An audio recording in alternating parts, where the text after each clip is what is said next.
For most players, having their name etched onto the claret jug once is a dream. But there are some legendary figures whose success over the links is written into Open Championship folklore. It's been very generous to me over the years. I'm very grateful to it. Here we're at the old course here at St. Andrews, the club, RNA clubhouse right here. And, people say, what is unique about St. Andrews? As we play St. Andrews, the uniqueness is that the course starts from the town and ends in the town like this. This is unique. With 5 titles to his name, Tom Watson is the most successful living Open champion. And I came to the Open Championship here and really didn't know what links golf was all about, but I wanted to play in the oldest championship, and it was an eye-opener to play on golf courses like this. I didn't like links golf. Watson claimed his first claret jug at Carnoustie in 1975 at his first Open.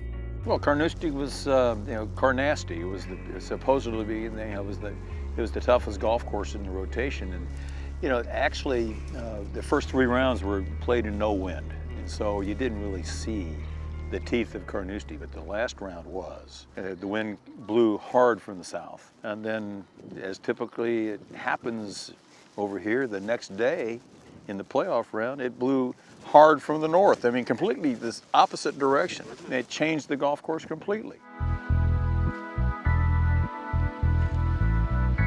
Carnoustie is just a short drive north from St Andrews, along Scotland's breathtaking east coast. It's an area that's famous for its golf and its links golf courses. Carnoustie, best golf course in the world. Mike Wells is the CEO of Carnoustie Golf Links and is proud of the identity the course has as one of the toughest challenges in the game. We call it golf's greatest test these days. And Carnoustie is a strategic test of golf. It's a personal challenge. The layout means that it doesn't really matter how hard or how far you can hit the ball. You need to think your way around Carnoustie. And it's the consideration of the course, its layout, that really makes the difference here. Carnoustie is rich in Open heritage, and whilst it isn't hosting the championship this year, the excitement for the 150th is palpable.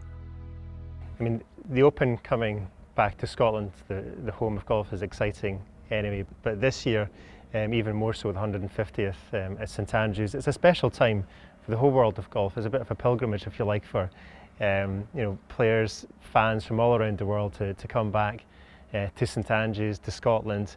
It's incredible, really. So many names, so much history that really epitomises what golf is about, and the Open really represents that. Wells also feels that the excitement for this year's championship is providing an opportunity for Scotland as a whole.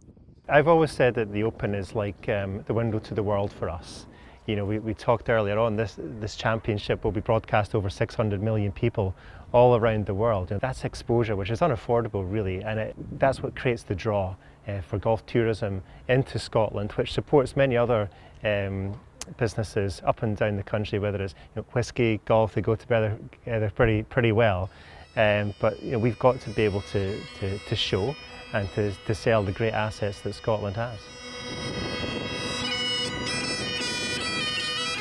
Scotland boasts nearly 600 golf clubs. It is the country's most iconic pastime and is woven into the fabric of the nation. So many golf courses in Scotland were based on the land.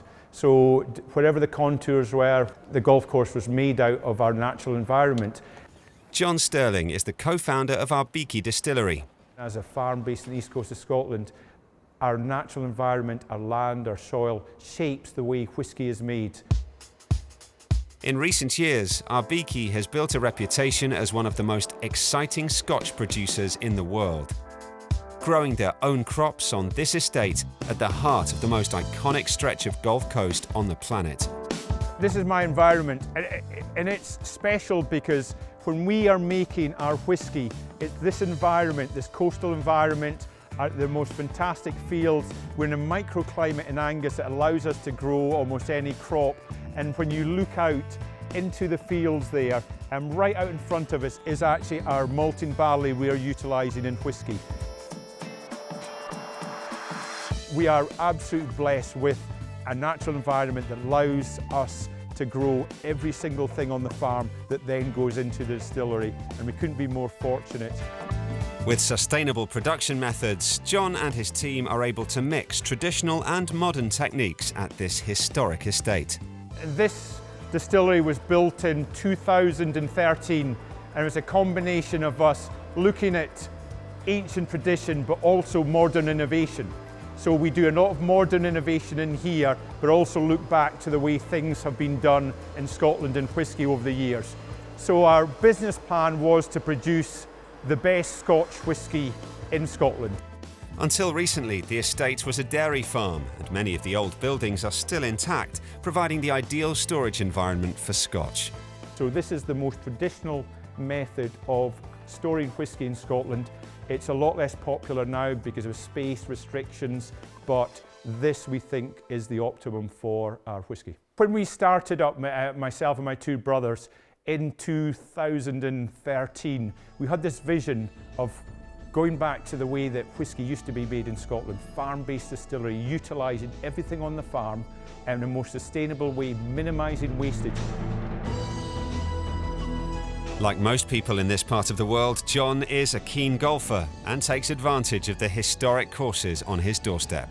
We're in golfing country, so just down the road we have Carnoustie, which is a world-famous course. We have Montrose, which is no more than 10 minutes away. I think the 4th or 5th oldest course in the world, an open qualifier, absolutely fantastic. I look across the bay, St Andrews is the other side of the bay. You know, we're surrounded by iconic golf courses, and the thing about Scotland is it's always been the people's game.